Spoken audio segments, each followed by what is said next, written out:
Makeover. Dari Makeover, makeup khusus kulit kering Hydra Stay 5 Star Smooth Glow Base diformulasikan dengan Deep Hydrating Active untuk 24 hours hydration effect. Final look jadi Hydra Smooth. Makeup 5 Star Smooth Glow dengan Hydra Stay. Makeover. Dari Makeover, makeup khusus kulit kering Hydra Stay 5 Star Smooth Glow Base diformulasikan dengan Deep Hydrating Active untuk 24 hours hydration effect. Final look jadi Hydra Smooth. Makeup 5 Star Smooth Glow dengan Hydra Stay. Makeover. Dari Makeover, makeup khusus kulit kering Hydra Stay 5 Star Smooth Glow Base diformulasikan dengan Deep Hydrating Active untuk 24 hours hydration effect. Final look jadi Hydra Smooth. Makeup 5 Star Smooth Glow dengan Hydra Stay. Makeover. Dari Makeover, makeup khusus kulit kering Hydra Stay 5 Star Smooth Glow Base diformulasikan dengan Deep Hydrating Active untuk 24 hours hydration effect. Final look jadi Hydra Smooth.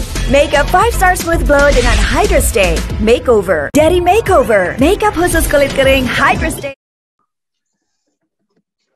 Halo, selamat malam sahabat Bocah Talk. Ketemu lagi dengan aku Yovita Alfiana selaku MC pada malam hari ini. Jadi hari ini live di Instagram Hai Bocah dan YouTube-nya Hai Bocah akan membahas topik seputar baby blues pada ibu. Spesial banget untuk Hari Wanita Indonesia teman-teman semuanya. Jadi hari ini kita bakal disponsorin oleh Makeover tentunya, dan hari ini membahas topik seputar baby blues pada ibu, kita kedatangan narasumber yang luar biasa sekali, yaitu Dr. Panutya.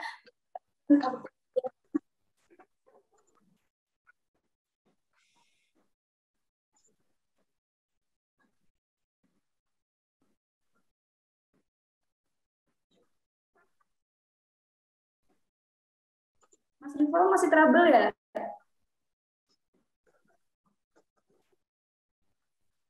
Bocor suaranya maksudnya. Oke, aku ulang dari awal ya.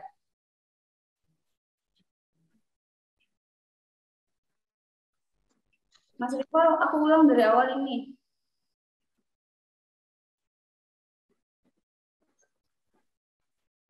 Iya, aku ulang dari awal kok gitu ya. Ya, oke deh. Oke, bismillahirrahmanirrahim. Halo sahabat Bocah Talk, ketemu lagi dengan aku Yovita Alfiana selaku MC pada malam hari ini. Jadi hari ini Bocah Talk di live Instagram dan YouTube live Instagram baby blues pada ibu ya teman-teman semua, spesial banget di Hari Wanita Indonesia. Dan hari ini karena kita membahas topik seputar baby blues pada ibu, kita kedatangan narasumber yang luar biasa sekali, yaitu dokter panutan saya, Dr. Erikson Arthur Sihaan, spesialis kedokteran jiwa. Beliau adalah seorang dokter spesialis kedokteran jiwa sekaligus mental health influencer. Mungkin aku sama-sama dulu ya. Selamat malam Dr. Erik. Ya kita selamat malam juga teman-teman semua yang sudah hadir pada ruang virtual malam hari ini. Masya Allah, luar biasa sekali ya dokter ya. Aduh, kita kedatangan narasumber yang luar biasa hebat nih teman-teman semuanya. Jadi buat moms, bunda, ayah, serta teman-teman semua, terus pantengin live Instagramnya dan live YouTube-nya Hai Bocah ya. Karena hari ini kita bakal bahas topik yang benar-benar menarik banget nih teman-teman semuanya. Nah, aku mau ngingetin juga buat teman-teman semuanya, karena hari ini kita membahas topik seputar baby blues. Buat teman-teman yang ingin menanyakan topik seputar baby blues, bisa banget untuk mengirimkan pertanyaan melalui kolom box di live Instagramnya Hai Bocah. Nanti pada saat sesi Q&A, Yofi akan bacakan pertanyaan tersebut. Dan aku mengingatkan juga buat teman-teman, Hai Bocah akan memberikan hampers ya, hampers dari Makeover dan voucher dari Makeover. Caranya gampang banget ya teman-teman semuanya. Buat teman-teman semuanya bisa banget untuk men-screenshotkan kegiatan dan membuat story se-epic mungkin, kemudian semenarik mungkin, bisa di-tag ke Instagramnya @haibocah dan @yovita_official. Buat teman yang beruntung nanti bakal diinfokan melalui Instastory. Oke, mungkin aku langsung aja nih dokter ya ke pertanyaan selanjutnya nih, karena benar-benar menarik sekali nih dokter topik yang kita bahas pada malam hari ini ya dokter ya, tentang baby blues nih. Nah, kalau boleh tahu sendiri sih dokter, sebenarnya baby blues itu apa sih dokter? Silakan dokter Eri. Oke, Yovita. Jadi baby blues itu atau nama lainnya nih postpartum baby blues syndrome ya kalau nama lengkapnya, itu merupakan sebuah kumpulan gejala sebenarnya yang terjadi pada itu berupa gejala-gejala terkait perubahan suasana hati nih, Mams, ya setelah lahiran. Biasanya membuat ibu tuh bisa ngerasa jadi lebih mudah terharu, cemas, hingga kayak mudah tersinggung seperti itu ya. Nah, sebenarnya baby blues ini merupakan gangguan efek yang ringan ya, yang biasanya tuh sering tampak tuh pada minggu pertama setelah persalinan ya, setelah melahirkan, dan biasanya muncaknya itu pada hari ketiga sampai kelima ya, dan tidak lebih dari dua minggu setelah persalinan, seperti itu ya. Nah, itu biasanya tuh yang terjadi pada saat kondisi sindrom baby blues ini. Siapa nih Mams yang hadir mungkin pernah ngerasain pada saat habis melahirkan, kok hari-hari pertama jadi saya kayak nggak mudah, jadi nggak bisa sabaran gitu ya, mudah marah, khawatir dengan masalah ini, kira-kira saya bisa merawat bayi saya dengan baik nggak ya, khawatir gitu loh dengan kesehatan bayi saya, mudah menangis seperti itu. Padahal mungkin aja sebenarnya tuh bayinya sedang dalam kondisi baik-baik aja ya, tidak mengalami masalah kesehatan. Dan ya, jadi sebenarnya kalau kita lihat di sini Yovita dan juga Mams ya, postpartum baby blues itu ada gejala-gejalanya ya. Nggak semua orang itu mengalami yang namanya baby blues ya. Sebenarnya kenapa sih dibilang blues? Kok istilahnya agak-agak keren ya? Padahal nggak keren sebenarnya. Blues itu kan terkait dengan suasana perubahan suasana hati ya, kayak lebih sering sedih, menangis ya, lebih mudah sensitif ya. Oke, jadi sebenarnya gejala-gejala yang tampak pada saat baby blues ini secara umum nih ya, biasanya ibu jadi suka merasa cemas ya, kewalahan mengurus bayi, merasa murung, rewel ya, juga bisa susah tidur nih ya, susah tidur dalam beberapa hari setelah melahirkan, bisa nafsu makannya menurun, jadi nggak sabar, gelisah, mudah marah juga tuh, marahnya pada orang-orang yang ada di sekelilingnya, bisa pada suaminya, ngomel-ngomel ya, sama ibunya, sama keluarganya, sulit konsentrasi juga, seperti itu. Nah mungkin untuk pendahuluan seperti itu ya, intinya kalau postpartum baby blues ini pada kondisi ibu yang baru saja melahirkan gitu. Luar biasa sekali ya. Ini kita baru pertama itu udah dapat informasi luar biasa ya, tertarik seputar baby blues itu ya dokter ya. Nah, kalau boleh tahu tadi kan dokter menjelaskan tentang baby blues itu seperti apa ya dokter ya. Ya, kalau boleh tahu ini bagaimana sih dokter bisa terjadinya baby blues orang itu? Iya. Jadi pada saat proses ibu melahirkan itu kan banyak sekali proses-proses yang terjadi ya, pada saat dia mulai awal kehamilan saja kan sudah ada yang namanya perubahan faktor hormonal ya. Jadi pada saat ibu itu awal dia kehamilan, ada yang kadar yang meningkat ya, seperti kadar estrogen ya, kadar progesteron, semuanya kan meningkat secara drastis, dan juga terdapat perubahan metabolik tuh, berat badan meningkat, segala macamnya kan banyak yang meningkat seperti itu. Nah, setelah ibu melahirkan, ada yang namanya kondisi secara general itu ketidakseimbangan di sini ya, menurun drastis tuh, yang tadi estrogen progesteron meningkat pada saat kehamilan, akhirnya perlahan-lahan mulai menurun secara drastis seperti itu. Nah, perubahan-perubahan terkait hormonal ini katanya sangat berperan terjadinya baby blues ya, karena lagi namanya proses adaptasi seperti itu. Meskipun faktor-faktor yang menyebabkan baby blues ini bukan satu faktor aja nih Yovita and Mom semuanya ya. Yang paling penting itu memang perubahan faktor hormonal, tapi juga bagaimana seorang ibu berespon ketika dia sudah menjalani proses kehamilan selama ini. Apakah memang mudah cemas tuh pada saat dia mengalami kecemasan saat kehamilan? Apakah memang sudah ditata laksana dengan baik?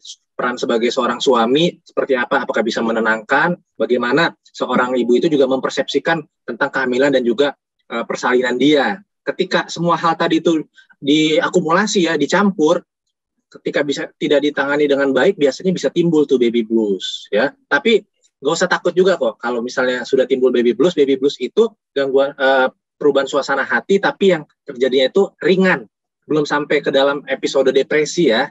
Nah, kita jangan sampai salah artikan, oh kalau baby blues itu udah masuk depresi. Nah, kita akan belajar juga untuk membedakan mana yang masih baby blues, mana yang sudah masuk ke dalam kategori depresi ya, seperti itu Yovita and Moms. Ya. Tadi kita banyak banget dapat informasi di seputar yang dijelaskan sama Dokter Erik tentang apa itu baby blues, kemudian bagaimana dokter ya terjadinya yang dari hormonal, kemudian direspon itu sendiri. Nah, aku mengingatkan lagi buat teman-teman semuanya, moms, ibu, ayah yang ada nonton live Instagram pada malam hari ini, kalian bisa banget untuk mengirimkan pertanyaan melalui kolom chat di Instagram Hai Bocah untuk menanyakan topik seputar baby blues ini. Nah, tadi kan sudah dijelaskan ya dokter, bagaimana sih sampai bisa terjadinya baby blues ini. Nah, kalau boleh tahu nih dokter, mengapa baby blues itu terjadi pada ibu pasca melahirkan ya dokter? Monggo dokter. Ya, mengapa terjadinya? Tadi kan yang saya sampaikan ya, ada ketidakseimbangan hormonal yang terjadi pada saat pasca melahirkan. Nah, untuk mam semuanya itu mungkin juga perlu mengetahui nih, paling sering nih baby blues itu terjadi pada ibu yang baru melahirkan anak pertama. Mungkin kalau mams yang hadir pada malam hari ini bisa inget-inget tuh pada saat saya melahirkan anak pertama, gimana ya? Ada ya? Ada nggak ya gejala-gejala kayak yang tadi disebutkan oleh Dokter Erik? Karena kenapa paling sering pada saat kelahiran anak pertama? Karena kan kita lihat ya, ada kenyataan gitu, adanya peran baru nih sebagai orang tua kan, belum beradaptasi nih, belum tahu dia peran nanti pada saat dia menjalani sebagai seorang ibu seperti apa ya, mungkin baru sadar, oh iya ya saya baru melahirkan anak pertama nih setelah meninggalkan rumah sakit, ada peran baru loh. Meskipun mungkin kita merasa senang ya sebagai mam, oh iya saya punya tanggung jawab baru, tapi kan keadaan kondisi tersebut bisa membuat kita merasa tertekan juga ya, tertekan ya, ini kira-kira saya sanggup atau enggak nih, dukungan dari lingkungan sekitar saya seperti apa. Nah, gabungan-gabungan dari tekanan emosional tadi, tekanan tadi, dan juga faktor hormonal tadi itu bisa membuat seorang ibu terguncang gitu ya, bukan berarti sudah mengalami gangguan, tapi terguncang dan akhirnya rentan mengalami yang namanya postpartum baby blues ini ya. Jadi kalau kita sebagai moms itu mengalami hal tersebut, nanti kita akan sama-sama belajar nih gimana sih caranya mentata laksana dan juga mencegahnya ya. Jadi jangan takut, justru malam ini kan kita mau belajar ya Yovita ya, kita mengenali dan juga bagaimana men-treatnya supaya tidak terjadi perburukan gitu. Aduh, luar biasa banget ya, aku juga baru tahu loh kalau sampai sedetail itu loh. Aduh, bener-bener ya dokter ya, memang baby blues ini moms, ayah dan bunda itu juga harus aware ya dokter ya terhadap sindrom dari baby blues ini sendiri. Nah, tadi kan dokter sempat menjelaskan kenapa sampai terjadinya kepada pasca ibu melahirkan. Nah, kalau boleh tahu nih dokter, apa sih dokter yang harus kita lakukan sebelum terjadi baby blues pada seorang ibu? Mungkin bisa jadi pengetahuan untuk moms yang nonton Instagram pada malam hari ini di rumah. Enggak dokter Erik? Ya, jadi untuk membantu mengatasinya atau untuk mencegahnya ya, Yovita? Iya dokter. Ya, untuk membantu atau mencegahnya atau dua-duanya? Boleh dulu membantu mungkin dokter. Oh, membantu dulu ya. Jadi pada saat sudah terjadi ya kondisi baby blues tadi ya. Ya, yang pertama memang ini yang punya peran penting itu adalah support system utamanya ya, seperti suaminya ya, suami dan juga orang-orang terdekatnya. Memang kesehatan mental seorang ibu itu kan dipengaruhi beberapa faktor ya, dari faktor fisik dan juga mentalnya. Jangan lupa nih, kita nggak boleh mengesampingkan juga terkait hal-hal fisik ya. Ibu-ibu kan biasanya sudah sering memeriksakan diri ke dokter kandungan mungkin pada saat dia kehamilan ya. Pada saat dia memeriksakan kehamilan, antenatal care-nya. Nah, jadi pasti sudah dikasih tahu tuh ya gimana sih menjaga konsumsi makanan yang sehat, yang bergizi, vitamin-vitaminnya ya, seperti mengkonsumsi kayak kalsium.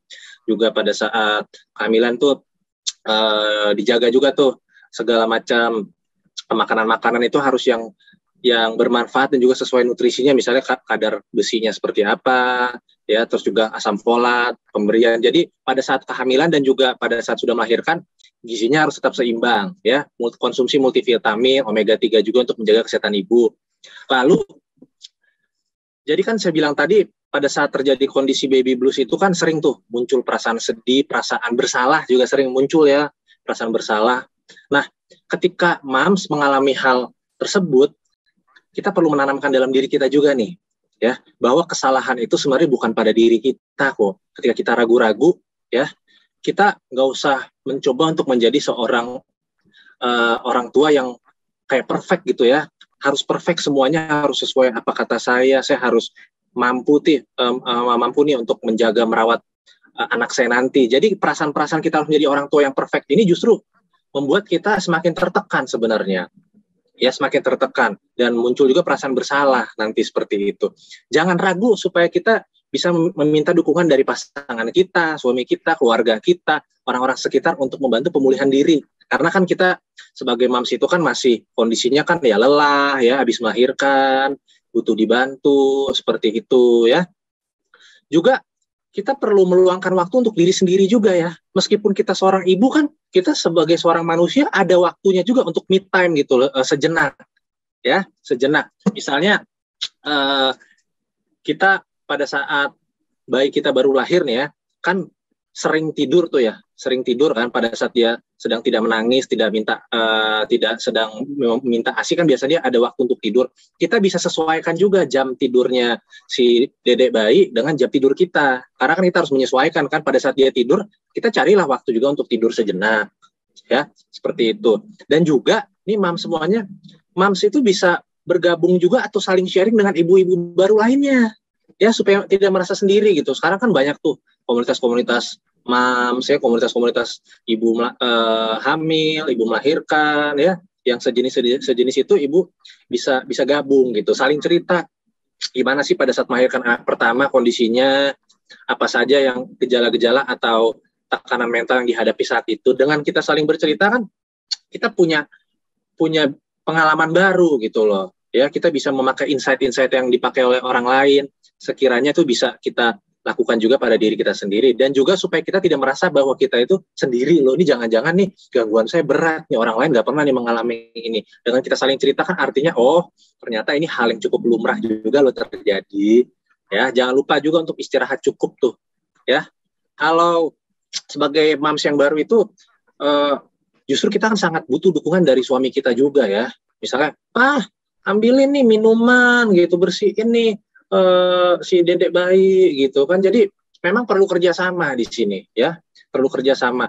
Jadi ibu jangan mams, kita berlatih untuk tetap tenang, bisa relaksasi juga ya. Latihan relaksasi itu tarik napas dalam ketika merasa cemas ya, tarik napas dalam lewat hidung, keluarin perlahan-lahan lewat mulut, diulangi ya, seperti itu mungkin secara garis besarnya. Luar biasa banget ya. Jadi buat moms itu banyak banget dapat insight yang malam ini jadi moms kalau mengetahui nih gimana sih penanganan baby B, kemudian kenapa sampai terjadi baby blues dan sebagainya. Itu teman-teman sudah pada dijelaskan tadi ya oleh Dokter Erik ya. Tadi kan sudah dijelaskan tentang bagaimana jika seorang moms itu ini dokter ya terjadi baby blues ya dokter. Bagaimana sih dokter kalau cara mencegahnya sendiri untuk moms di rumah? Monggo Dokter Erik. Iya, jadi kalau yang tadi kan kita bicara tentang tata laksana kalau sudah terjadi ya. Yang paling penting kan dari konsep treatment itu kan mencegah itu jauh lebih baik ya daripada mengobati. Jangan sampai sudah terjadi dulu nih baby blues. Nah, ini ada beberapa tips yang sekiranya bisa aplikatif untuk dilakukan oleh mams semua ya. Jadi pada saat mams itu sedang memeriksakan diri pada saat kehamilan, kita rajin-rajinlah untuk bisa mengekspresikan segala macam perasaan kita ya. Apapun yang ada di dalam pikiran kita tuangkan dulu nih. Misalnya kita ngerasa apakah kehamilan saya ini sesuai atau sehat-sehat saja seperti itu ya. Nanti kira-kira saya bisa melahirkan secara normal apa enggak? Gitu loh ya. Segala macam kekhawatiran yang ada dalam pikiran kita harus bicarakan gitu loh ya. Sampaikan itu bisa pada saat memeriksakan diri ya ke dokter kandungan kita ya. Seperti itu, para profesional kesehatan kita bisa sampaikan, bisa juga kita sampaikan kepada suami kita, seperti itu. Ya, karena pada saat kita banyak memendam segala perasaan kita, ya, kita tidak sampaikan, itu kadang-kadang kita bisa meluapnya nanti, ya, meluapnya itu emosinya pada saat nanti setelah melahirkan gitu loh, bisa akumulasi itu semuanya bocor tuh, pertahanan mental kita baru meluapnya pada saat melahirkan. Jadi pelan-pelan kita bicarakan segala macam suasana perasaan kita, kekhawatiran kita kepada dokter kita dan juga kepada pasangan atau keluarga kita. Itu yang pertama. Ya. Terus juga kita perlu memakai cara-cara untuk melepas stres kita dengan baik, ya. Seperti itu. Pada saat kita hamil kan bukan seorang mams itu hamil kan bukan berarti dia harus stres terus-menerus ya. Dia kan bisa membantu untuk meredakan stresnya dengan dengan ikut senam gitu, misalnya senam ibu hamil ya, atau pada saat dia sedang sendirian tidak ada aktivitas dia bisa mendengarkan musik, contohnya seperti itu, bertukar cerita dengan calon mams lainnya seperti itu ya. Jadi ibu bisa merasakan kelegaan hati mengetahui bahwa diri mereka itu tidak sendirian seperti itu ya. Itu yang kedua kan melepas stres. Terus juga di awal-awal setelah melahirkan juga tadi yang seperti saya sampaikan ya, kita ikut jadwalnya si dede bayi ya. Kalau udah melahirkan kita ikut jadwalnya, di jadwal tidur maksudnya. Jadwal tidur itu intinya adalah tidurlah ketika bayi tidur. Ya, jangan ketika bayinya udah tidur kita masih sibuk untuk melakukan aktivitas lain, karena kan tidur itu merupakan salah satu hal yang penting juga ya bagi moms ya untuk menjaga kesehatan fisik maupun mentalnya. Dan juga bagi para suami ini perannya vital nih. Para suami itu tunjukkan perhatian dan kasih sayang kita terhadap istri ya, membantu merawat bayi itu pada saat sudah melahirkan si moms dengan ikutan ganti popok bayi, memandikan bayi, menggendong bayi. Jadi para suami-suami juga harus belajar ya. Harus belajar. Semuanya kan learning by doing seperti itu. Ya, suami juga perlu mengatur waktu untuk bisa menemani bayi saat si moms itu sedang sibuk. Ya, intinya sih seperti itu, perlu kerjasama yang baik antara seorang istri dan juga suami. Bisa juga kita menyempatkan olahraga ya. Setelah melahirkan bukannya moms itu nggak bisa olahraga ya, Yovita dan teman-teman ya. Boleh kok.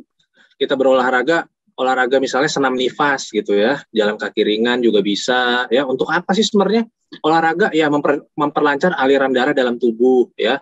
Ada hormon-hormon positif juga yang bisa membangkitkan rasa senang, rasa happy ya, tapi jangan diforsir tuh, jangan maksakan diri tuh untuk melakukan olahraga berat. Misalnya sebelum melahirkan dulunya dia suka olahraga yang intensitas tinggi, jangan mau buru-buru. Semuanya kan butuh pemulihan dengan secara bertahap. Intinya juga jangan kita kekeh ingin menjadi orang tua yang sempurna. Nggak ada kok yang orang tua yang sempurna, itu nggak ada. Ada keterbatasannya.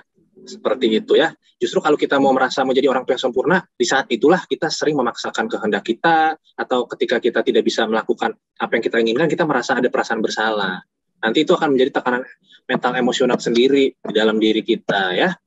Seperti itu. Dan juga jangan lupa melibatkan keluarga. Yovita dan juga teman-teman, libatkan keluarga. Kita kan manusia itu kan makhluk sosial ya. Kita perlu orang lain di dalam hidup. Kita nggak bisa tuh semandiri-mandirinya kita, mams. Ya, semandiri-mandirinya kita pasti butuh pertolongan orang lain.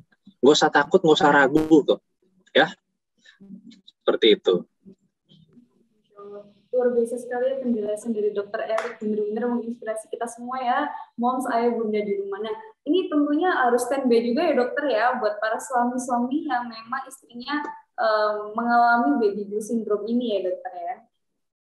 Benar, karena ketika baby blues itu tidak ditangani dengan baik, tadi kan baby blues itu kan masalah terkait suasana perasaan yang ringan ya. Nah, kalau yang ringan ini tidak dihandle dengan baik nih, Yovita dan Mam semuanya, itu bisa jatuh ke dalam kondisi yang namanya depresi. Nah, depresi itu udah bukan masalah lagi, itu udah gangguan ya, gangguan mental, dan biasanya itu berat itu. Kenapa saya bilang berat?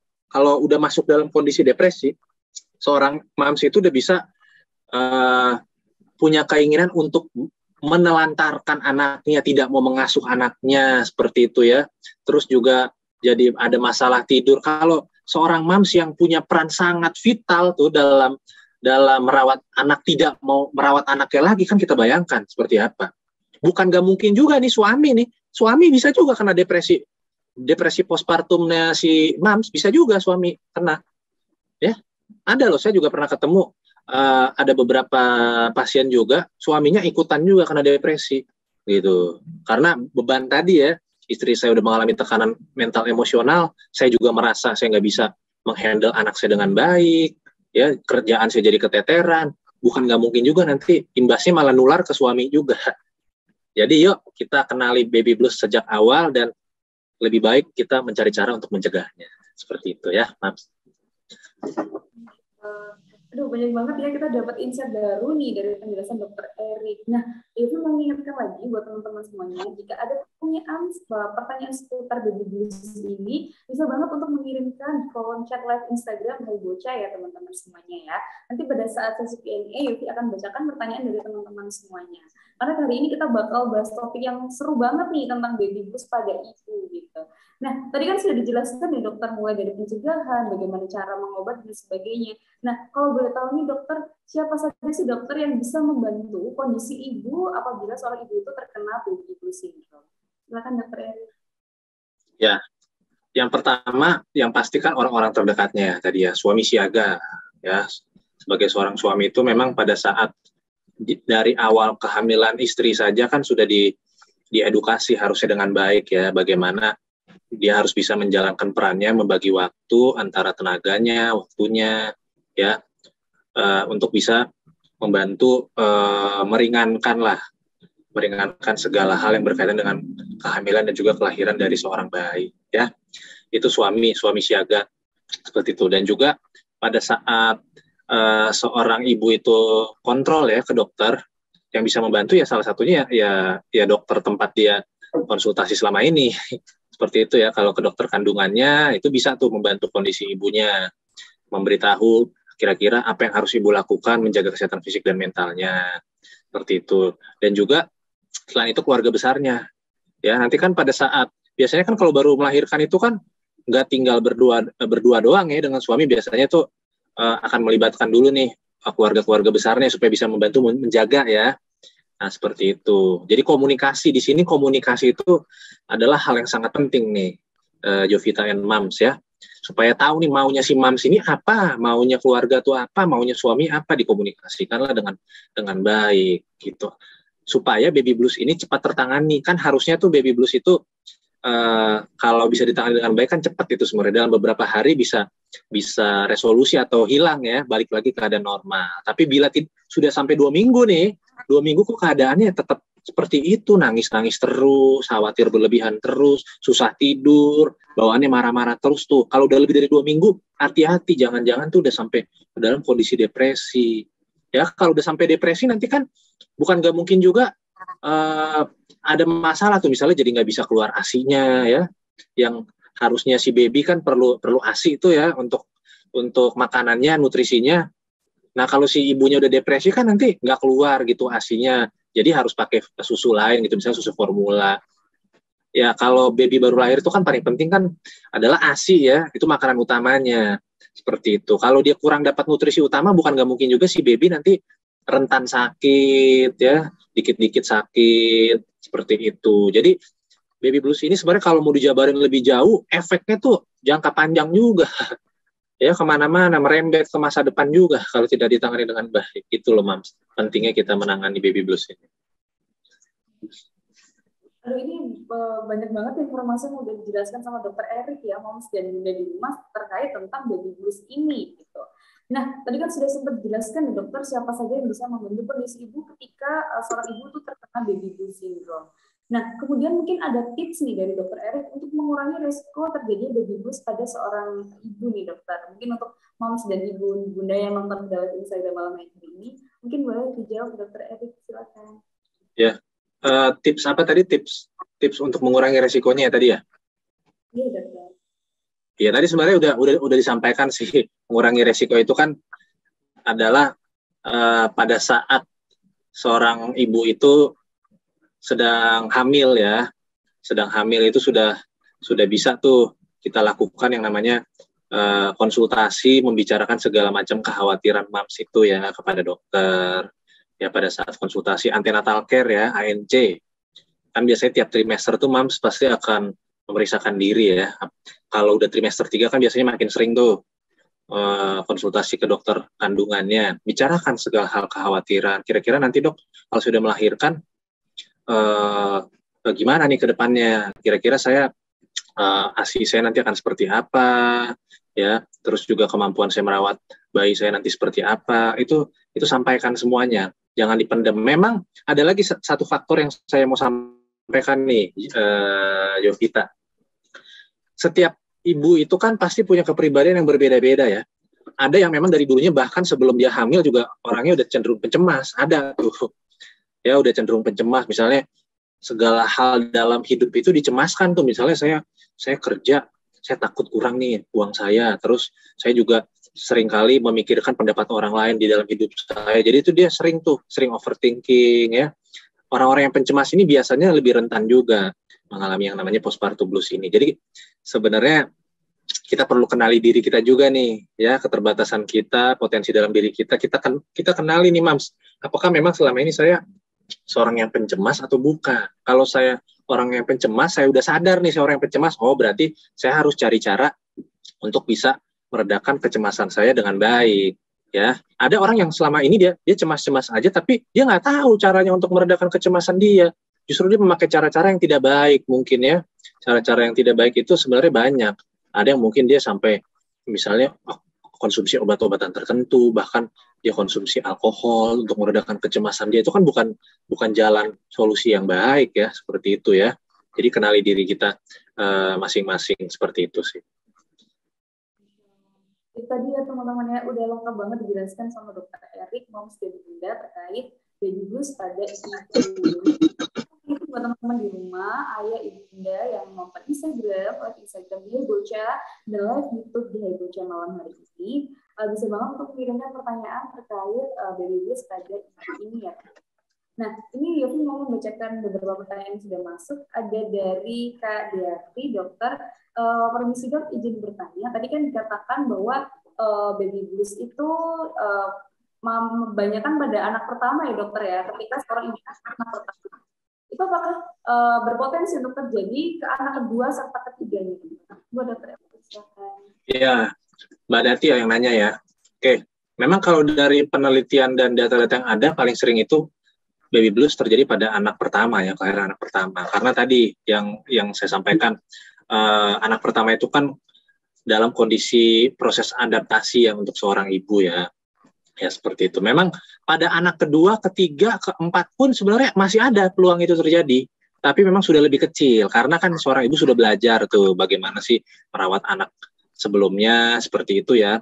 Cuman karena faktor hormonal tadi kan saya bilang ya, penyebab baby blues itu kan paling utama faktor hormonal. Yang kedua bagaimana seorang ibu itu karakteristik kepribadian, personality sebelumnya seperti apa. Nah, karena faktor hormonal itu kan mau di anak pertama sampai anak keempat pasti kan hormonal itu kan ada perubahan dong pada saat ibu melahirkan ya. Nah, itu makanya menyebabkan mau anak kedua, anak ketiga, keempat masih mungkin terjadi meskipun resikonya itu udah lebih kecil.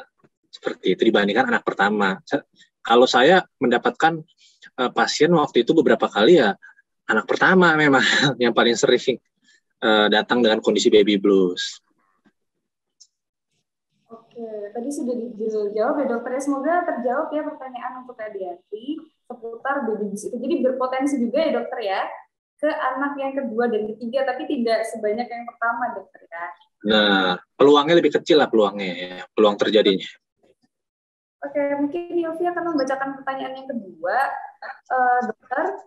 Ini dari jadi jinia.ar. Dokter, jika sudah terindikasi depresi, bagaimana penanganannya ya dokter ya? Terima kasih dokter. Semoga dokter Eri.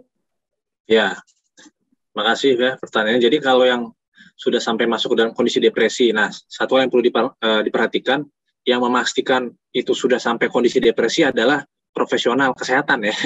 Ya, itu biasanya didiagnosis oleh dokter spesialis kedokteran jiwa. Biasanya itu dikonsulin dulu tuh dari dokter kandungannya, ya. Akan dikonsulkan tuh ke dokter spesialis jiwa. Nah, kalau memang sudah dipastikan seorang moms itu mengalami depresi, nanti tata laksananya beda tuh. Kalau tadi kan baby blues tuh nggak perlu pakai obat ya, cuman tadi tuh modifikasi aja lah, modifikasi lingkungan, ya modifikasi pikiran ya, terus mengatur cara ibu kapan harus tidur, kapan harus beraktivitas. Tapi kalau udah sampai kondisi depresi, itu nggak cukup tuh untuk melakukan hal tersebut. Ada lagi tambahannya, biasanya seorang dokter itu akan memberikan yang namanya obat. Ya, karena kalau udah namanya depresi nih, moms, itu udah terdapat ada penurunan signifikan dari hormon-hormon terkait misalnya hormon serotonin gitu di otak ya, hormon untuk rasa senang, rasa tenang. Nah, karena ada penurunan hormon serotonin di otak itu, perlu obat untuk meningkatkan lagi kadar hormon itu, simpelnya gitu. Ya. Jadi perlu obat namanya antidepresan, antidepresi. Nah, itu akan diberikan nanti sesuai indikasi ya, sesuai indikasi. Nanti dokter akan melihat tuh moms, ini ibu, ini moms ini memberikan ASI atau enggak nih, ASI-nya keluar nggak nih? Oh, kalau ASI-nya keluar, kita harus berpikir nanti sebagai seorang dokter, apa obat yang paling cocok, yang paling minimal lah, yang paling minimal memberikan efek baik, tapi paling sedikit tuh bercampur dengan ASI. Nah, karena kan obat-obatan itu kan biasanya bisa juga tuh keluar di dalam ASI ya, di metabolisme nanti keluar juga di ASI. Nah, nanti dokter itu yang akan berpikir seperti itu. Yang pasti perlu obat. kalau sudah mengalami depresi. Tapi nggak perlu takut, Mams. Oh, kalau minum obat nanti bahaya dong buat saya sama bayi saya. Nggak perlu takut, Mams, karena semuanya itu sudah dipikirkan lah. Apakah lebih banyak benefitnya atau manfaatnya dibandingkan dengan kerugian yang didapatkan, ya? Akan dilihat nanti, oh misalnya kalau nih Mams nggak dapat obat, dia depresi, dia nggak bisa ngurus anak gitu loh, dia uring-uringan, nggak bisa tidur, nggak bisa ngurus anak, itu kan dampak buruknya jauh lebih banyak dibandingkan dia minum obat. Nah, itu nanti akan dipertimbangkan. Yang pasti, Mams nggak usah takut, Mams, untuk minum obat kalau memang diperlukan, ya. Seperti itu. Semoga menjawab ya pertanyaannya untuk pertanyaan dari Kak Jimmy ya. Nah, izin membacakan pertanyaan selanjutnya, dokter. Ini ada pertanyaan masuk dari Trino.Haryanto. Nah, mau tanya dokter, jika ibu sudah mengalami baby blues, kita para suami harus bagaimana ya dok? Soalnya kadang saya bingung juga. Terima kasih dokter. Oke dokter Erik. Ya, ini para suami berarti ya. Ini Mas Rino pasti suami nih, suami-suami siaga ya. Ya, jadi seperti saya sampaikan tadi, peran dari suami itu kan sangat penting ya di dalam pencegahan dan juga kalau sudah terjadi baby blues ini. Biasanya kan kalau seorang mams itu kan akan uring-uringan, marah-marah, emosional ya. Kita sebagai seorang suami jangan ikutan juga marah-marah. Ya, jangan ikutan marah-marah, udah istrinya marah-marah, dia juga ikutan marah-marah. Gitu loh, kamu nggak ngertiin aku, terus si suami juga bilang, kamu juga nggak ngertiin aku. Nah, kalau misalnya kayak gitu kan tidak ada titik jalan tengah. Jadi ketika suami itu sudah mengenal, oh ini istri saya ini kayaknya mengalami baby blues, ya, api jangan dilawan dengan api, katanya begitu. Ya, kalau istrinya lagi marah atau saya kasih konotasi dengan api, ya suaminya harus jadi air, kan, harus lebih tenang gitu ya. Dimaklumilah sebuah kondisi yang terjadi ini, dimaklumi, terus berikan perhatian apa yang bisa saya lakukan. Nggak harus bertanya juga sih, nggak harus bertanya ke istrinya apa yang bisa saya lakukan, tapi langsung aja tunjukkan gitu loh. Oh, sepertinya istri saya nih butuh saya bantu nih ganti popok. Langsung aja lakukan, berikan perhatian-perhatian dari hal yang paling kecil. Ya, yang pasti sebelum mams itu melahirkan, suami juga udah harus belajar gimana caranya merawat bayi, ya udah harus belajar dulu, apalagi yang baru punya anak pertama, ya seperti itu. Dan juga kita lihat di sini intinya adalah suami harus bisa menenangkan istrinya, memaklumi lah kondisi-kondisi yang terjadi. Dan juga kalau tadi kita udah sama-sama belajar, suami juga harus punya pengetahuan, oh ini kayaknya udah bukan baby blues lagi nih, kayaknya saya harus bawa dia ke dokter nih, periksakan diri. Nah, harus kenal tuh tanda dan gejalanya. Ya, kira-kira gitu Mas Rino. Semoga menjawab ya pertanyaannya untuk Kak Trino_Haryanto. Nah, ini ada pertanyaan masuk lagi dokter dari para peserta. Dok, ketika seorang ibu itu hamil tapi di usia muda, kemudian dia mengalami baby blues ini, apakah akan lebih parah ya dok ya dengan moms yang usianya jauh lebih matang gitu dokter? Monggo boleh dijawab dokter Erik. Oke, memang kalau yang namanya hamil usia muda kan kita perlu ketahui dulu ya, itu di usia berapa usia muda? Apakah usia 17 tahun? Muda tuh banyak banget ya, ada orang yang melahirkan usia setelah dia menstruasi ya, mungkin dia usia 13 tahun juga ada orang yang melahirkan gitu, 15 tahun ada. Terus kita perlu ketahui dulu nih hamil di usia muda seperti apa. Nah, tapi intinya adalah semakin muda seseorang itu hamil dan melahirkan, kan kita lihat apakah memang sudah ada kematangan di sana. Kematangan itu bukan hanya bicara tentang kematangan rahimnya, tapi kematangan secara emosional kan. Bayangin deh, misalnya kita masih SMP atau SMA gitu kan, kita kan kematangan emosional kita kan belum mature lah ya 100% gitu ya. Terkadang kita masih fokus pada diri sendiri ya. Karena kematangan emosional kita belum terjadi dengan baik, itu pasti akan berimbas juga tuh nanti tuh pada saat melahirkan. Ya, pada saat melahirkan itu akan berimbas, belum lagi ditambah dengan faktor hormonal tadi. Yang pasti kalau hamil di usia muda itu bisa tuh lebih rentan mengalami yang namanya baby blues. Jadi intinya adalah ketika seorang mams itu sudah memutuskan untuk mau menikah dan punya anak, itu harus dipikirkan baik-baik tuh, apakah saya sudah matang gitu secara emosional, secara fisik saya. Periksakan juga tuh kondisi kandungannya ya, misalnya ini rahim saya seperti apa nih, kira-kira cocok nggak melahirkan secara normal, seperti itu ya, konsumsi nutrisi yang baik juga seperti itu ya. Yang pasti jangan memburu-buru mau hamil di usia muda, periksakan diri dulu Ya, periksakan diri, tanyakan juga dalam diri sendiri, apakah saya sudah matang secara emosional, secara fisik, baru deh putuskan untuk hamil, seperti itu ya. Keren banget ya penjelasan dari Dokter Erik. Jadi banyak banget ya teman-teman, moms, ayah dan bunda, kita bakal tahu banyak informasi tentang baby ini. Nah, ini ada lagi pertanyaan masuk dokter dari Kak Atia_T. Halo dokter, baby blues itu apakah terjadi pada semua ibu ya? Apakah anak kedua dan seterusnya apa bisa resiko terkena baby blues juga dokter? Semoga Dokter Erik. Ya, tadi kan udah ada yang dijawab juga ya, Mams ya. Jadi memang tidak semua ibu hamil atau ibu melahirkan itu akan mengalami baby blues ya, nggak semuanya. Memang kalau dari data yang saya dapatkan ada yang bilang katanya 50% gitu. 50% lebih itu bisa mengalami baby blues, tapi nggak semua ibu ya mengalami baby blues. Dan juga kalau sudah anak kedua, 3 atau 4 itu resikonya lebih rendah mengalami baby blues dibandingkan dengan moms yang baru melahirkan pertama kali. Ya, jadi kalau yang ibu-ibu baru hamil anak pertama harus lebih waspada nih. Bukan nggak waspada ya kalau udah kehamilan berikutnya, tapi lebih lagi ekstra waspada. Seperti itu ya. Semoga menjawab ya pertanyaan itu kan. Nah, nggak terasa nih dokter, kita udah berbincang-bincang kurang lebih 50 menit, hampir 1 jam nih. Nah, buat teman-teman semuanya yang pertanyaan masih belum terjawab, bisa banget ya dokter, mungkin langsung aja bisa tanya ke dokter Erik, bisa di Instagramnya ya dokter ya, untuk konsultasi. Boleh, silakan. Oke, boleh banget ya teman-teman semua untuk follow Instagramnya dokter Erik. Nah, boleh banget diinfokan dokter untuk alamat Instagramnya, boleh? Ya, alamat Instagram saya di Erikson Arthur ya. Erikson Arthur. Ya, nanti boleh dilihat lah di postingannya. Hai, ini bacanya apa ya? Hai bocah apa hai buka? Hai apa ya? Hai bocah dokter. Hai bocah, ya di Instagramnya Hai bocah, nanti kelihatan kok ada di Instagram saya. Oke, buat teman-teman semuanya, aku ucapkan terima kasih banyak untuk pertanyaan-pertanyaan yang sudah masuk. Aku ingatkan lagi buat teman-teman semuanya bisa banget untuk mendapatkan hamper serta voucher dari sponsor kita Makeover. Caranya gampang banget, jika teman-teman, ayah, bunda, dan moms bisa banget untuk membuat story Instagram semenarik mungkin tentang keseruan seminar pada malam hari ini, bisa di tag Instagramnya @hebocha dan @official. Buat peserta yang butuh akan diumumkan di Instagramnya Hebocha. Nah, aku ucapkan terima kasih banyak kepada dokter parutan saya, Dokter Erik. Sukses selalu, menginspirasi selalu ya. Sama-sama, Yovita. Thank you teman-teman, semoga bermanfaat ya materi pada malam hari ini. Oke dokter, terima kasih banyak dokter. Saya selalu jangan bosan menjadi Hebocha. Nah,